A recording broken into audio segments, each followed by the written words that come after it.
to start this lecture by a personal narrative, a story that resonates with many others. A narrative that I came to realize is also one of collective moral injury. I come from the Aures regions, the Aures Mountains in Algeria, a region deeply rooted in my Amazigh heritage, or what might you have heard of as Berber. My hometown bears the scars of an oppressive history. In a short space of time, we lived through colonialism, we suffered from colonialism, the War of Independence, and then Algeria's civil war against Islamic extremism in the 1990s, what we refer to as the Black Decade of terrorism. The trauma, the violence has ended, but its scars still lives with us. My parents lived through public beheading, village massacres, and the constant fear that stepping outside might mean never returning. The terror has ended, but its impacts are still with us, as the trauma was not only in the violence endured, it was also in the betrayal, the deep, aching sense that the state who was supposed to protect them had failed. Our parents lived with fear, and over time, that fear became ours. We've inherited the weight of trauma, with the weight of violence. We've also inherited anger, despair, and hopelessness through unspoken and spoken memories. We inherited through their silences as well, shaping our political and socio-political perceptions and how we respond to the possibility of upheaval and change.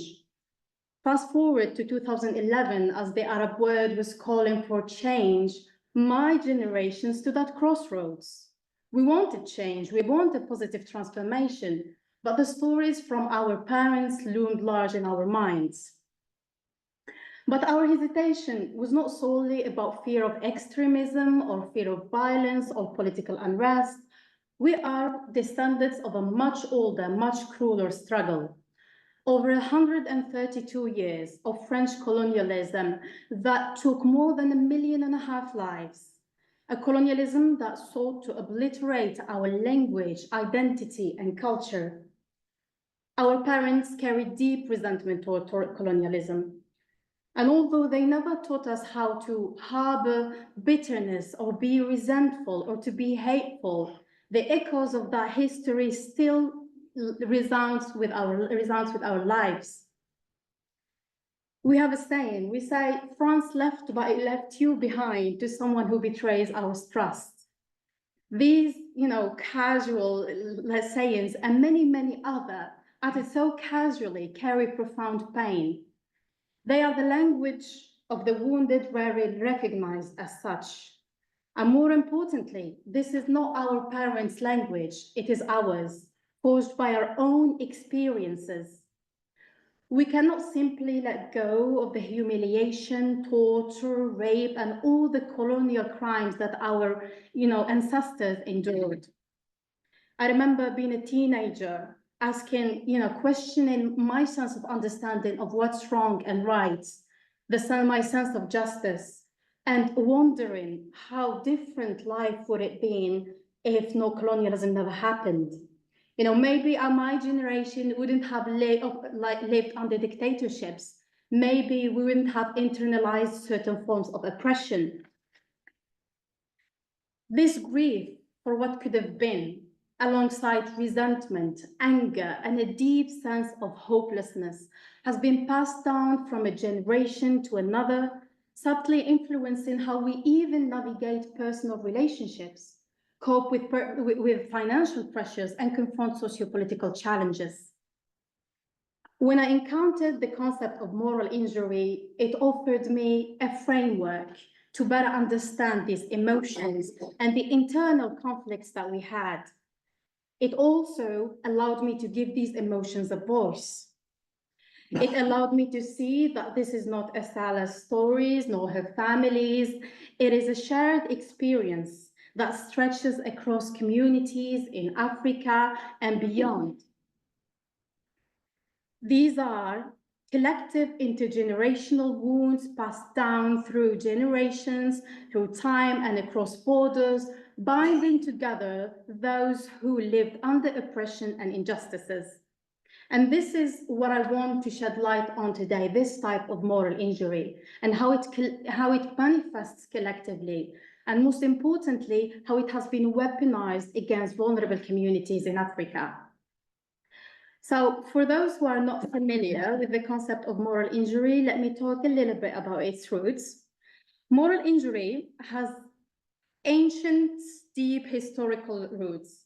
I mean, literature and philosophy have long explored the emotional and moral toll of conflict, reflecting humanity's enduring struggle to reconcile ethical beliefs with the brutal realities of war.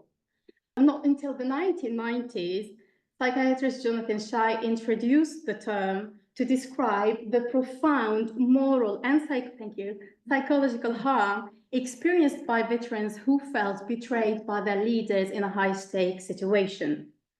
Now, this betrayal of what is right shatters a person's moral foundation, leaving scars that can be even more devastating than physical wounds. And not until 2009, Brettlitz and colleagues expanded this framework, showing us that moral injury is not only about the betrayal of what is right or betrayal by leaders, but it can arise from any situations where individuals feel that their actions or inactions have violated their deeply held beliefs, whether through direct participation or witnessing such acts, the emotional fallout is significant. I mean, moral injury can manifest in different feelings such as guilt, shame, and a profound doubt about one's place and identity in the world. Now, this broader understanding revealed moral injury not only as a psychological experience, but also a biological, spiritual, behavioral, and social experience. And although moral injury is rooted in psychology and a military context, recent contributions from various fields are addressing different aspects of it.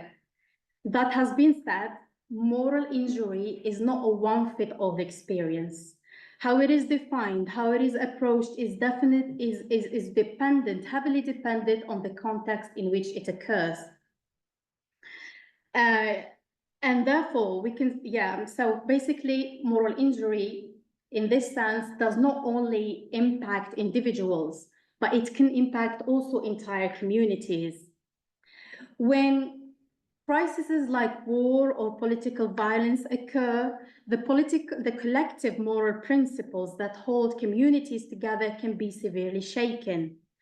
Communities can question their sense of belonging. Communities also can question their trust in institutions and in the other. But there is a significant gap in our understanding of moral injury today.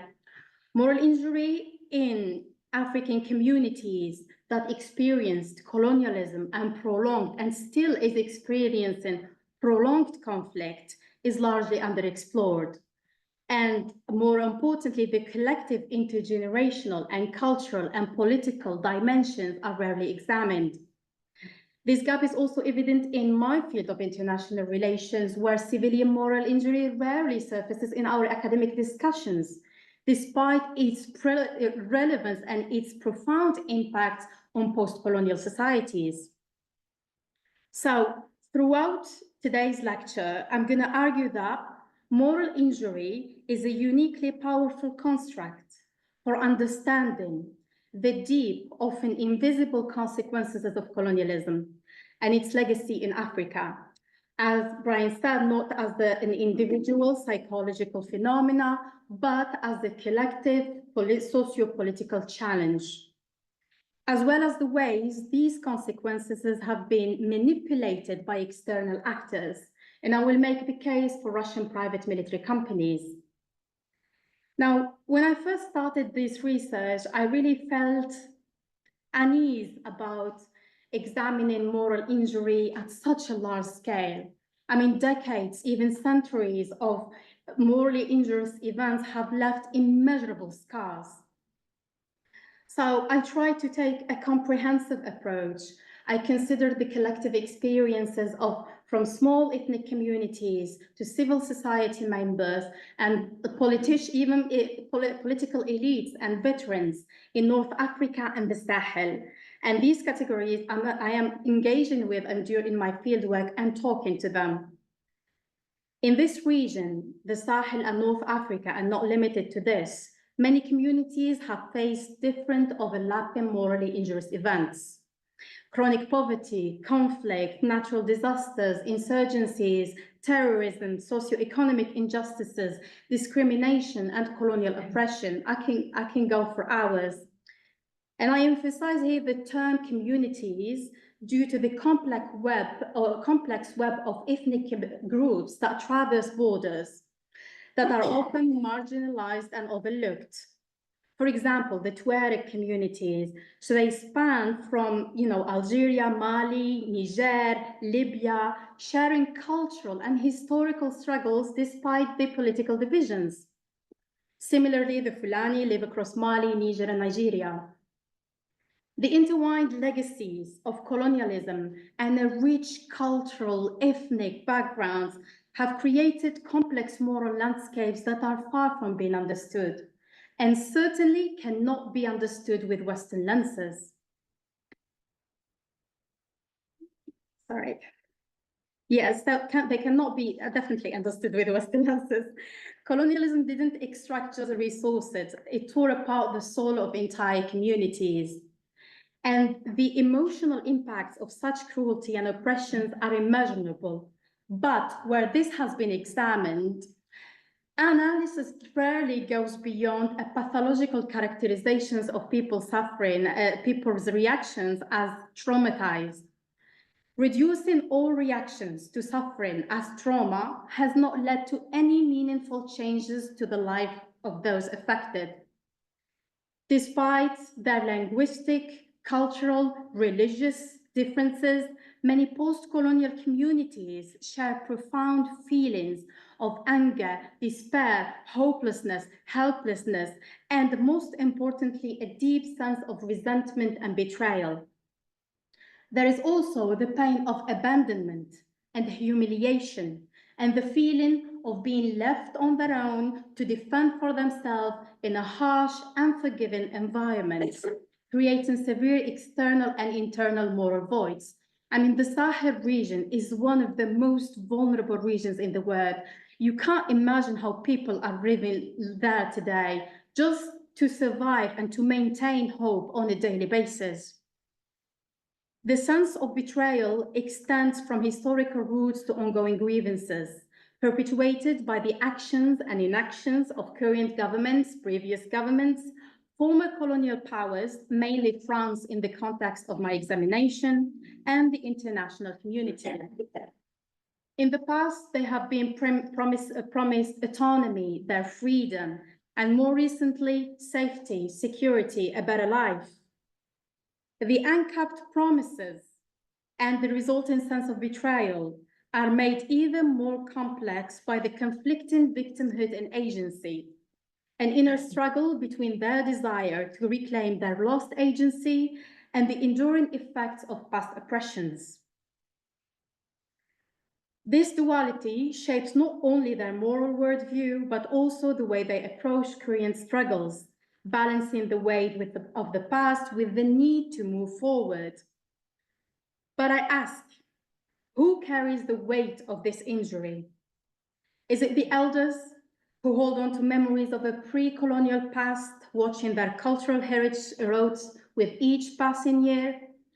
Or is it the youth caught between tradition and modernity, frustrated by the lack of opportunities?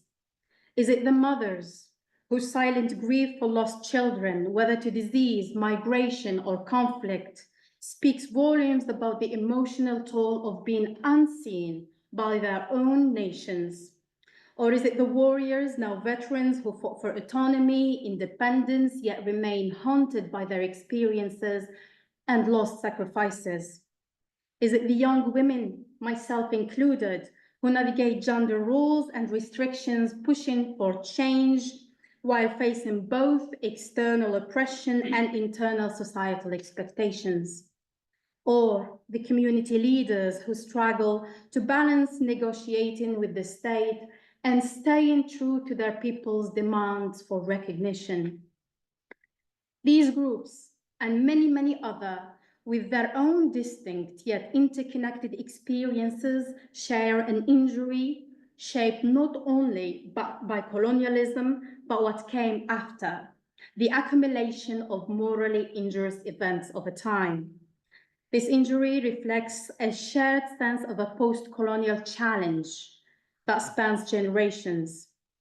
Their shared struggle, the common ground in the fighting for dignity and purpose, speaks to a broader narrative of collective, intergenerational moral injuries. Moral injury, therefore, allows us to name the deep emotional and psychological wounds left by colonialism and all the injustices that came after. It acknowledges the emotions experienced when communities were subjugated, their cultures suppressed, and their identities undermined. Now, I don't want you to think of moral injury in this context as a weakness, because despite everything that these communities have been through, they maintained a dignity in the sense of in the face of injustices. They don't want to be called weak or victims anymore. Moral injury, in this sense, can also serve as a powerful drive to reclaim lost agency, justice, and restoration against the forces that have wronged them. So, to understand moral injury in an African context, we must confront the brutal legacy of colonialism. French colonial rule, in particular, left behind a legacy of systematic cruelty that included, and not limited to, forced labor, mass executions, and the destruction of cultural heritage, nuclear trials as well, practices like torture, arbitrary detentions, and the exploitations of resources for the benefit of the colonizers were not isolated incidents, they were standard. And some of these practices have continued in their neo-colonial forms today. I mean, external interventions, economic exploitations, these often worsen already severe wounds. Colonialism, therefore, is not a distant past. It remains a living force, shaping how people navigate their daily lives. So as I explore this, I emphasize the importance of collective cultural memory in shaping how communities respond to inner moral conflicts and how people process emotions like resentment, grief, anger. It also helps communities to come together to reinterpret or redefine their past experiences. It is also essential to recognize that their moral frameworks are neither Western nor solely religious. Instead, they are influenced by unique cultural and social contexts, what I refer to as syncretic morality. Imposed colonial moral and legal systems coexist, sometimes uneasily, with indigenous moral frameworks, shaping notions of right and wrong and how communities navigate their resulting tensions.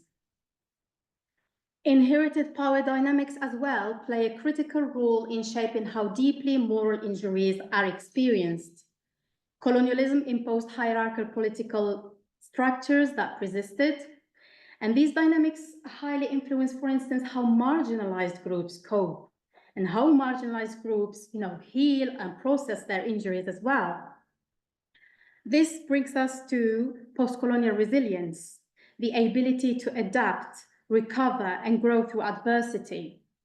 Experiencing moral injury doesn't necessarily make a community vulnerable. Many demonstrate a remarkable resilience through a rigorous decolonization process.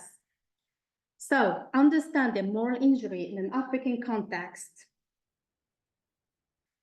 in the context of colonialism, post-colonialism, and decolonization, allows us to see the interconnectedness of historical oppressions, historical injustice, and injuries, and their relation to present-day challenges. It is also about acknowledging that healing is a collective journey, one that involves revisiting the past, understanding the present, and envisioning a better future. So, how do communities process their cultural expressions of moral injury? Now, motivated by my personal experience, I felt like I need to do more about this. I need to find the answer for this question. When I used to hear a song that reflects my own journey, I often think about people who are listening to, who share the same moral landscape, who make sense of the words. I wonder about people who wrote, sang, and danced using culture to convey struggles that are both personal and collective. It is through these cultural expressions, stories, music, poetry, art, movies, that communities find a language to their injuries and a way not only to process them, articulate them, but even to heal. Culture therefore serves as a living archive of memory, moral reflection, and moral clarity. This realization led me to start collecting cross-cultural expressions from diverse communities as part of my graduation project at the Shea Center, who I'm very grateful to their immense support. And as I'm doing so, I wanted really to create a database for other researchers, to broaden the applicability of the concept of moral injury, because I realized that it can be interpreted differently based on each, culture, especially if we take into consideration the diverse, the rich ethnic backgrounds that are in Africa. And by studying the language and different narratives of suffering and resilience across diverse cultures, I found the following. First, narratives of moral suffering are deeply woven into the fabric of communal life. They foster a sense of solidarity and ancestral reverence by acknowledging moral suffering and moral pain. Communities express this suffering through stories that present figures as both betrayers and healers, illustrating the complex, often contradictory relationship with authority and tradition. Additionally, these narratives resonate across generations, creating a bridge between past grievances and present struggles. The enduring impact of moral injury on the soul, heart, and mind transcends time. Art forms also play a critical role in how moral injury is expressed, and also as forms of resistance. Through artistic expressions, communities challenge even societal norms that contribute to intensifying their injuries, while also offering a space for healing. They so often question morality, justice, and often speak of moral hypocrisy. The language used in this narrative is also revealing. Diverse communities have developed unique linguistic expressions of loss and search for purpose and meaning. And despite the diversity of their linguistic expressions, there are many common threads, like moral injury and the natural word nature often can be found together. For example, in the Sahel, they use the Sahara as a symbol, not just to talk about their suffering, but to understand it as well. Moreover, folklore, mythology play a pivotal role in framing moral injury, because it is really hard for many communities to express their pain, and using metaphor, using mythology as shields help them to convey the pain without necessarily naming it. My examination also revealed a challenge of the applicability and the understanding of the concept, which is language, the language we use to describe it, the language we use to refer to it. I have to say that translating moral injury across cultures can be difficult, sometimes even offensive, if the appropriate translation is not maintained. Because, we say moral, but morality differs from a context to another. Sometimes it is really intertwined with virtue, sometimes with spirituality, sometimes with the religion. So we really need to be careful how we introduce it to communities or the words we use to describe it. Sometimes it refers to vulnerability, but lacks the intonation of injury as we understand it.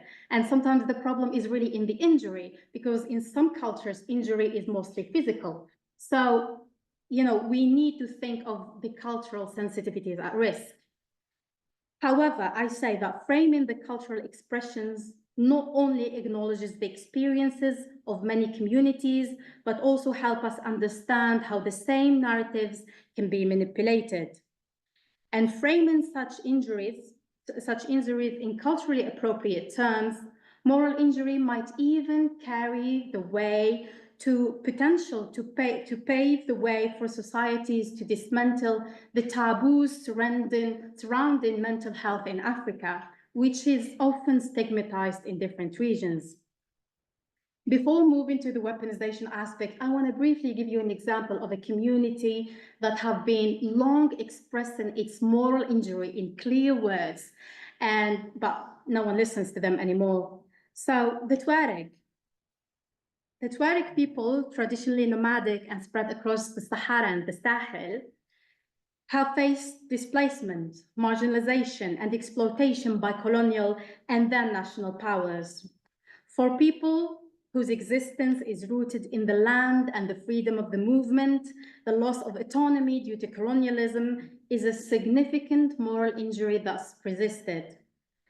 Economic neglect, political marginalization, and cultural suppression have created a deep sense of alienation. They feel like they are on their own in this world, in their post-colonial world. The ongoing struggles for recognition and rights have often been met with violence and new unfulfilled promises. Some Tuareg have become involved in conflict at times, aligning with external actors or becoming entangled with armed groups, placing them in morally complex situations. Sometimes they do not know what is right and wrong anymore, and they clearly say that out loud. The Tuareg are frequently portrayed in the context of rebellions, of violence, but the underlying causes of these uprisings are often ignored. Their acts of resistance are highlighted, but the reasons rooted in their deep moral injuries are never mentioned. And while it is true that few Tuareg have resorted to armed rebellions, most of them have long voiced suffering through art, music, poetry. And these cultural expression not only convey their pain, but their need for recognition.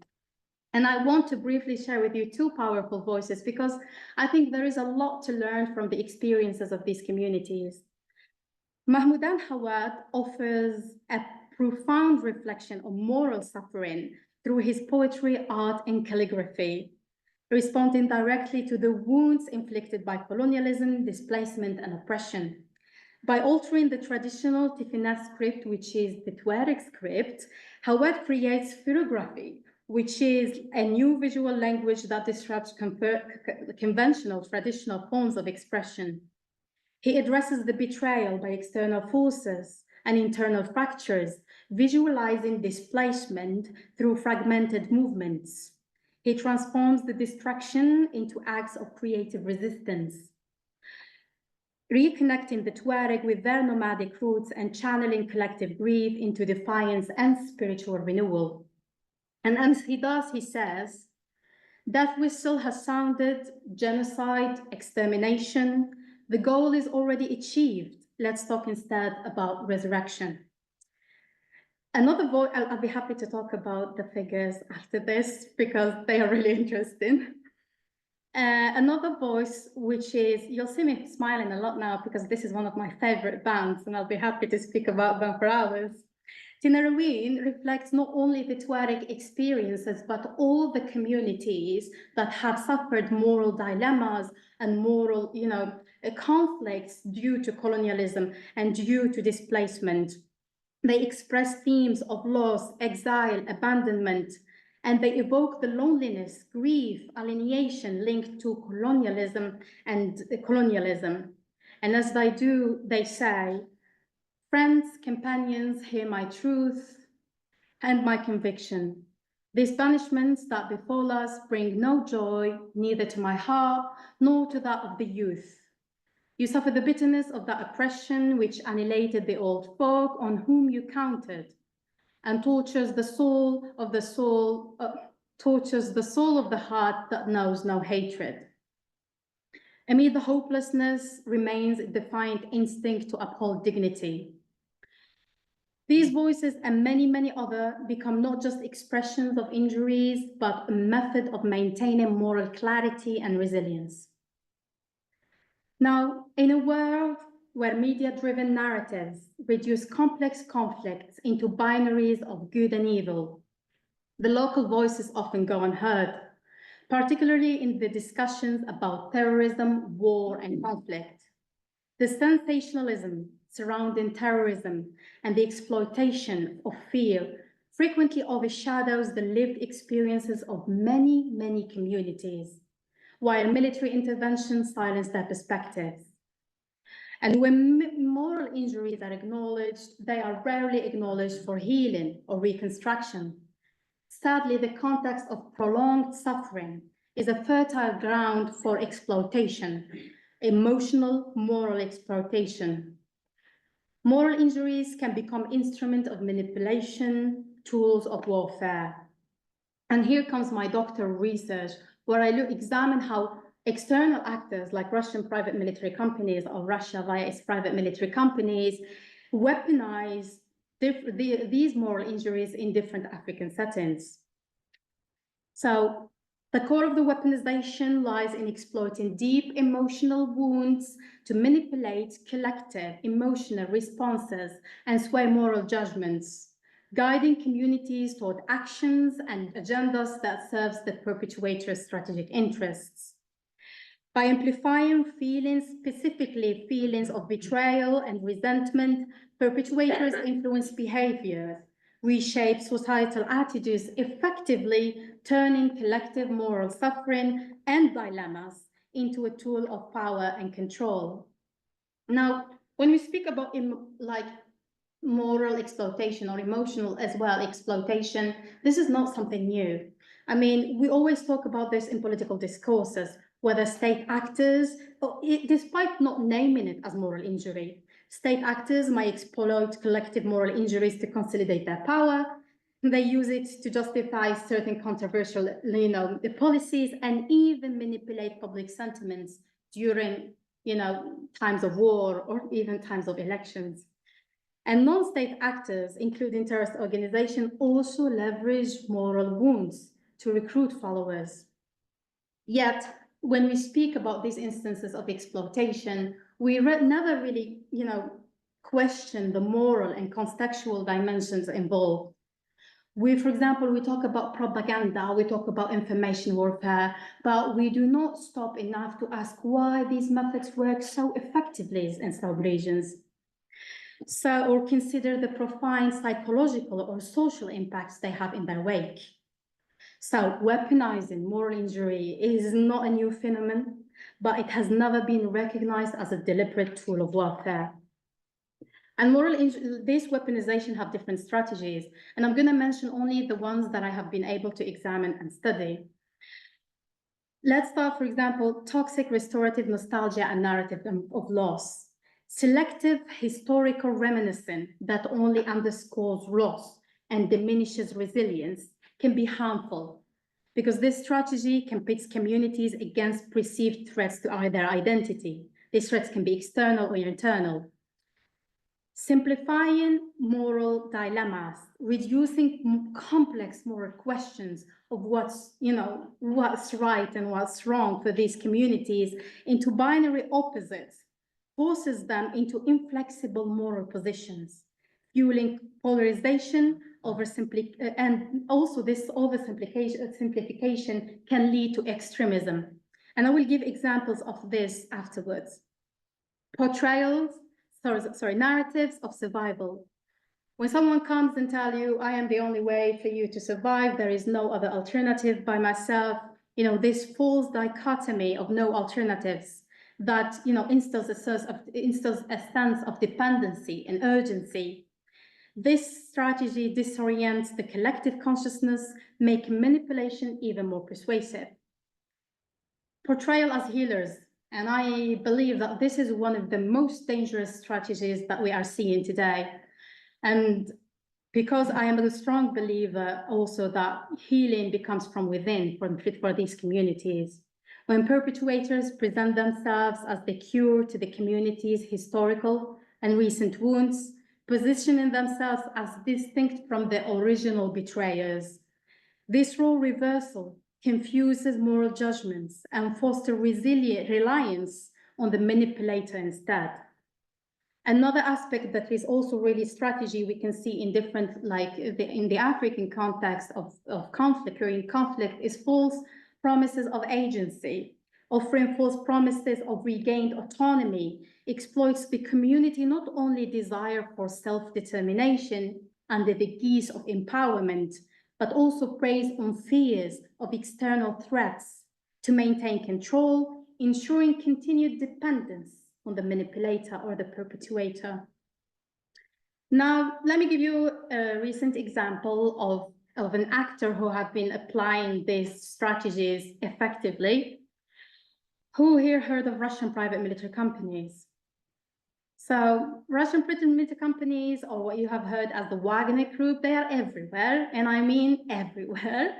And not for the good reasons, unfortunately. And some of them call them mercenaries, others, as a Russian proxy, but they are basically under the guise of a private military company. They go wherever there is conflict, and not necessarily like in conflict zone. They also go to peaceful places, post-colonial regions. They go there, they offer military assistance, they offer security, they offer trainings, but they also project themselves as, the cure. They project themselves as the healers of these communities. And they exploit their deep emotional wounds and turn them into strategic leverage. They turn them into action. I mean, despite their notorious reputation, and I mean notorious in a literal sense, they are famous of their killings, ruthless style, tortures, rapes, massacres, anything that comes to your mind. But still, they come to these places, different places, and they gather a lot of, they have this great appeal, and they, garner substantial influence. I mean, in Central African Republic, people are building statues for them. So, this made me ask a lot of questions. Why this is happening? I mean, Wagner, they position themselves as a defender against neo-colonial exploitation and Western influence, appealing to the widespread local frustration and anger with the West.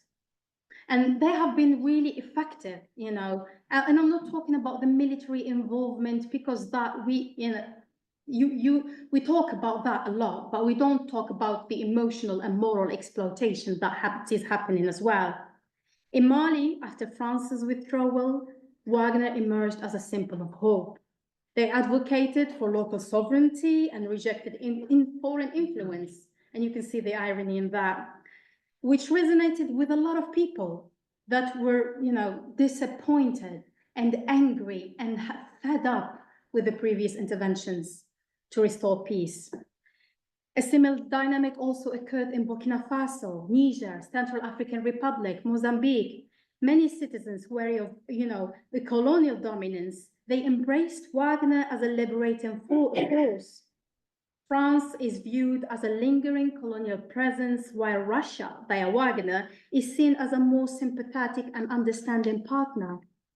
So, although this local support doesn't necessarily mean that locals there are in full alignment with Russia's ideologies or strategies, but Wagner appears to be the one who's acknowledging their suffering. It appears to be the one who are giving them voice. And so basically what they do is they go there and they align themselves and their roles with the post-colonial challenges, be it terrorism, economic exploitation, whatever you can think of, land rights, anything that caused moral injury in the past is now being used as a tool, as a tool in certain kind of, in many African countries. And, as I said, their influence is beyond military involvement. And why I examined the Russian private military companies in particular is because I saw that the way these, communities express their culture, their cultural expressions of moral injury, Wagner comes using the same narratives with a twist. So this tells us a lot. And I'm going to give you an example, for instance. These films are considered proper propaganda films, okay? But there is a small bit of truth in them. In every movie, Russian propaganda, these are Wagner movies, they tell you that, the truth about colonialism in there. Probably that's the only reality in it. And that, aspect resonates with many. You don't have to watch the movies just from the titles. Tourists, we're not like the French. We're not here to stay. We're gonna leave. We're gonna help you resolve your grievances and gonna go. The second movie, Shugali, is like a more Hollywood appeal. Granite is, granite like the rock. We don't break our promises, and also we are unbreakable. So again, we know that these movies, like, they are getting a widespread appeal because we have enough statistics to show us how many downloading people are watching them, how many times they are shared. And if you go to Facebook, Telegram group, you can see people talking about them, and discussing different aspects of them. They got creative. So basically not only films, cartoons. This is how you see that they target like even different categories of in a certain society. These stories are told by a child voice, with a child voice, telling this kind of, again, highlighting the oppression, the historic oppressions of colonialism. The story of the lion and the bear, it came from overseas to help the lion, which is the African government.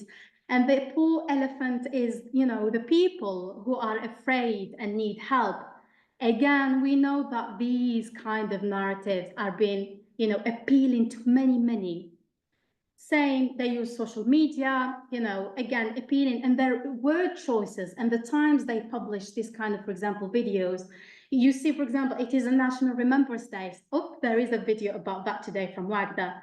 And the usage of words, they are carefully using the local words that the locals use to describe their moral suffering, for instance, and giving them back again. And this is not like, even you find these narratives over TV, because they know that not everybody uses social media. And I'm not saying that only old people watch TV, but it is what is happening. And also, comics tailored for each specific cultural, context. In Libya, they talk about the land suffering, the land rights that has been lost and how people suffered because of that, and the decision they had to make afterwards that didn't help them to regain, what's their rights. Same in different other countries. And tailored. So you see really the dedication in doing this kind of work. So basically these outlets, they portray them as liberators, promising to restore land rights, autonomy, recognition. By crafting narratives of reclaiming lost dignity, they establish emotional connections with different morally injured communities. They present themselves as the other white, the good white, to say that we're different from the imperialistic French colonialism. And they give an alternative to the painful legacy of colonialism in different regions. So I would conclude by saying that, sorry, Brian, the struggle for many African communities is about reclaiming power and agency in a world they have been historically and still being oppressed. Like, for example, by embracing Wagner, they really want to distance themselves from the victimhood narrative while cultivating a sense of agency over the former colonizing powers and continue to search for ways to reshape their futures and regain their voices on their own terms. Moral injury offers us a powerful lenses to understand the complex legacy of colonialism in Africa and post-colonial societies. One that transcends mere historical recounting to engaging directly with the deep psychological moral wounds still felt to this day. By framing these injuries, we name and validate the unspoken suffering that has been passed down through generations, acknowledging the betrayal and suppression that has left communities dislocated from their own identities. More than a passive consequence of history, moral injury is also an active tool of weapon exploitation by contemporary actors. Exposing the weaponization practice is a vital step toward dismantling their influence and reclaiming the narratives for those affected. We can also learn about how to instrumentalize moral injury for positive change, just like they learned to weaponize it. So while it may be impossible to prevent the occurrence of a new morally injurious event, especially in vulnerable regions, recognizing them really equips us with the power to resist their weaponization. Thank you very much for listening.